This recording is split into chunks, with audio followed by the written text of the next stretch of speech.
What's up, guys? We're here at AMC Town Square. It's your birthday. What's up, everyone, with Mr. James Shue. Happy birthday, Chastain. Thank you, sir. And no, this isn't balloon. This balloon is not to celebrate my birth, my 28 years on God's green earth. No, it is to celebrate the homecoming of Pennywise the Clown in It, Chapter 2. What better way to celebrate a birthday than with good friends at a movie theater, celebrating, Terrifying. screaming, and all the fun things that you do at a movie. It Chapter 1, were you a fan? Yes. You were all in. It was fun. But I've always said this from day one. The clown, Mr. Pennywise, he's more scary for some reason in the 90s version. Yes. Well, I've always been a firm believer in that clowns don't need to be made scary because clowns are already initially scary by Which their is happiness. sad. But it's so obvious. Everyone's freaked out because clowns are too happy, too joyful, too over the top. You make scary faces out of them, it kind of loses that allure. It kind of just becomes like it's supposed to be creepy. But anyway, so you saw the ABC special way back when and you enjoyed it. Yeah. And I was scared. Yeah, and that's awesome because that's one of the few older movies that you've seen. So No, yeah. 90s. Yeah, oh, that's true. But I mean, to like see And it it was on remade, TV. you don't really, every time like, oh, this is remade, you see the original, you're usually like, no. You're right. I also a huge fan of the old one. I mean, me and my group of friends used to watch that movie all the time. And then when the new one came out, I'm a huge Stephen King fan. To see that retold, I was super, super excited, but was shocked to find that movie was more of a adventure comedy really about the group of kids than it was kind of scary. I mean, I don't know really what you remember of it, but I remember more of the kids just being entertaining than I do anything scary or anything. I just remember when that dang clown came out. I was just like, dude, what the hell? And Tim Curry, and I knew of Rocky Horror Picture Show. Yeah, okay. Because my sister liked it. Yeah. And have you seen Rocky Horror? Yeah, of course. I'm just like, what is this? What am I watching? What's going on? What is this? But for the new It, how did you feel walking? I mean, were you scared? Were you ready for this? I don't know if I was scared, but I thought it was good. Yeah, okay. I was like, oh, okay, this wasn't a bad remake.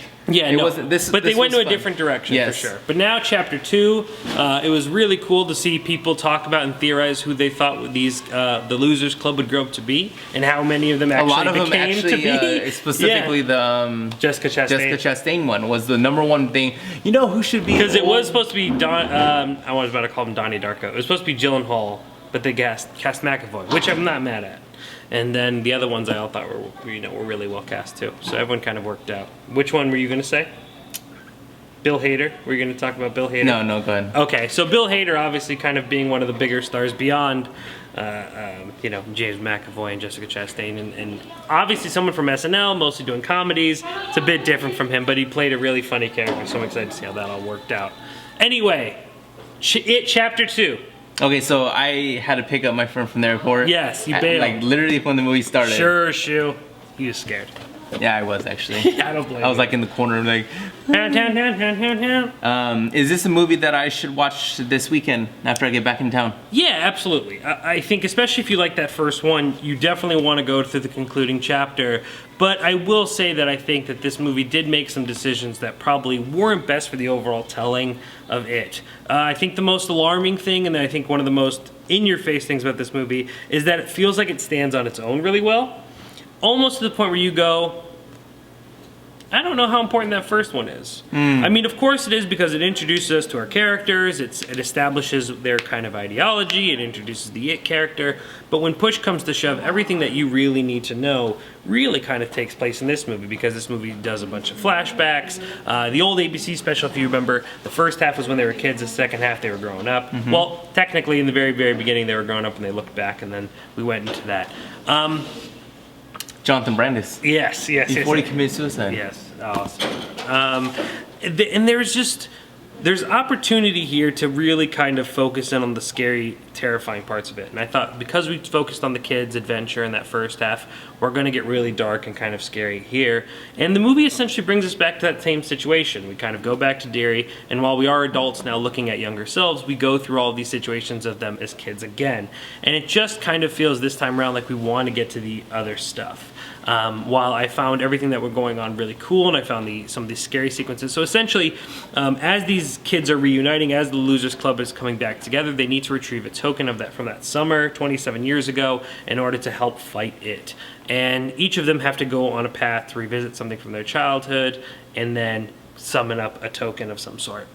Now, could that movie have been done with retelling the events of the first movie, and could we have shooted in here? Because this movie is at a 2-hour and 50-minute runtime.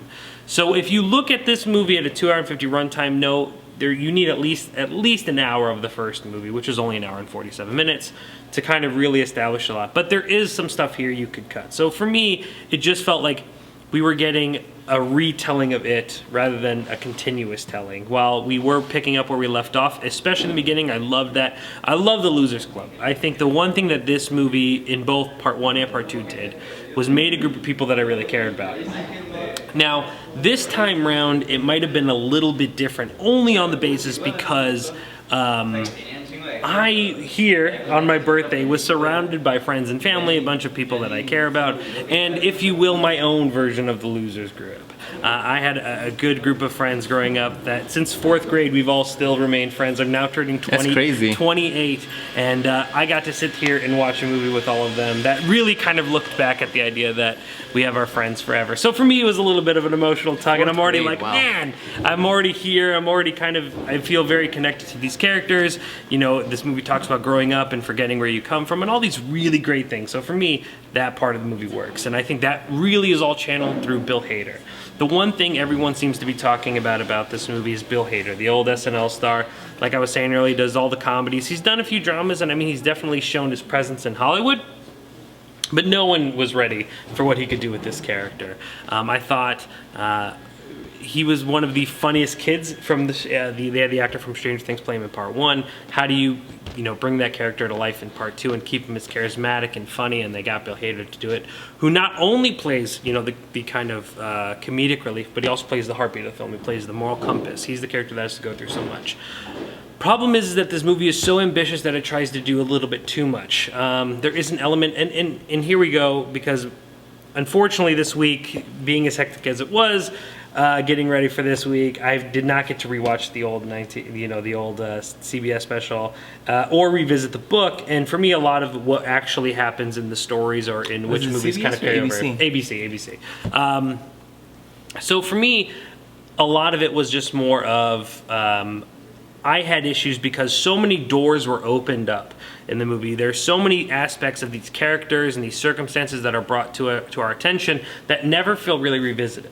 For example, we know that it revisits every 27 years because it needs to eat on this fear and all that things. But the problem is that never feels apparent. And then while he has returned now 27 years later and there are killings happening, there's never this notion of like he's feeding for a particular reason, he's growing to be this thing. There's no goal for that. So you're just kind of wondering what exactly this character is doing.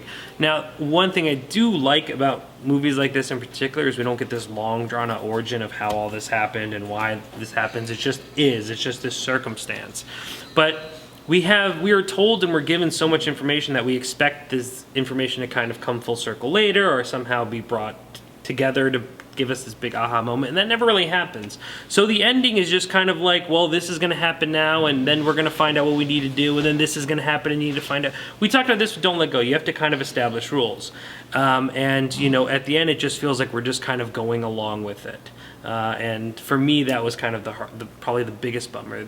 Every character walks into the very end of the movie with a big secret or some guilt or something very heavy hanging onto their heart, and I thought that was going to be a part of it. They especially went that route with the Bill Hader character. There is something that's really hanging on him. Obviously, you have Georgie's death hanging on the Bill character, all these things, and that doesn't really kind of come into the fight at the end, and that feels kind of like we build that up for that reason. Jessica Chastain and Ben, the character who was once chubby and then got skinny, have a really nice situation towards the end of the movie that really, I think, kind of spoke to how their story would end. They both are in these really terrible situations in their minds and they need to save each other. They need to remind each other, all these things. And that really communicates their emotions well. but I don't think everyone else does, and I think for a lot of people, the way that it resolves isn't going to be very satisfying. I think people want some sort of closure or understanding of how this creature, or what this creature is and what it wants to do, because at the end of the day, we get into old Indian rituals, we get into demonic stuff, we get into the supernatural, but at the end of the day, we are always facing this random looking clown. Why a clown? Why that? And all those questions just kind of fall by the wayside. And while I do think this movie was way creepier and scarier than the first movie, I don't think they use Pennywise as big as a presence in this movie. He doesn't feel like this looming threat. I think going in, these characters are going to have to return, but because this whole entire movie is about them gaining bravery and courage, we don't ever feel like Pennywise has a chance, and I think that's kind of a bummer.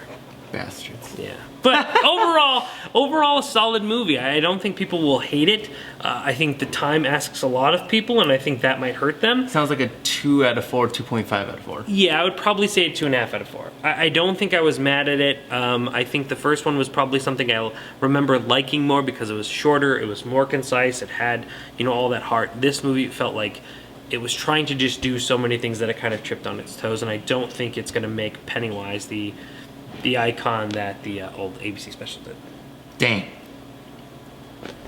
What you said. You know what's weird too, though, that this Pennywise just doesn't get you.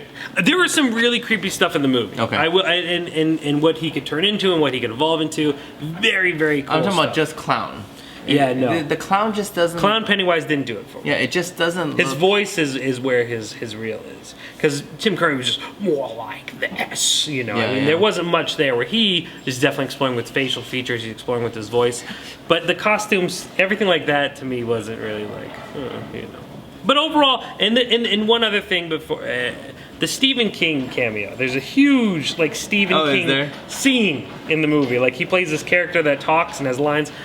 At that point, it's just kind of I like the idea of a cameo, don't get me wrong. As a Stephen King fan, I love seeing need for lines. A whole scene is just okay. Because Stephen King is very connected to Maine. His accent is very, very important for his character, and they tap on all those things. So for a moment, it was am I watching a Marvel? Did Disney get confused on who's making Stanley? Yeah. So now I'm just Stephen King. So when that happened, I was just what if this movie ends with a tie-in to another Stephen King movie, and they make the Langoliers, or Cujo or Christine, and they was and what if we make a Stephen King universe and we just put him in every movie?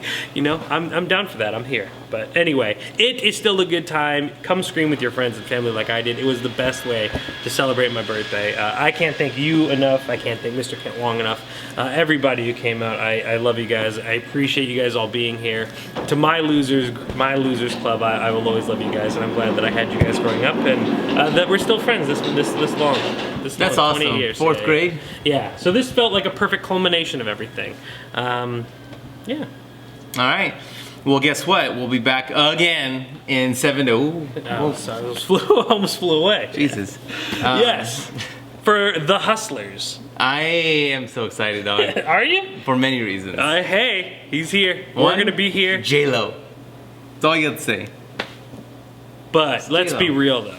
Constance Wu, I'm excited about. Constance Wu is who I'm showing up for. And Cardi B. Yeah, let us know which one you're coming for next week at AMC Town Square. And it's a true story. And you love them true stories. Oh, I love, especially when you have Hustlers.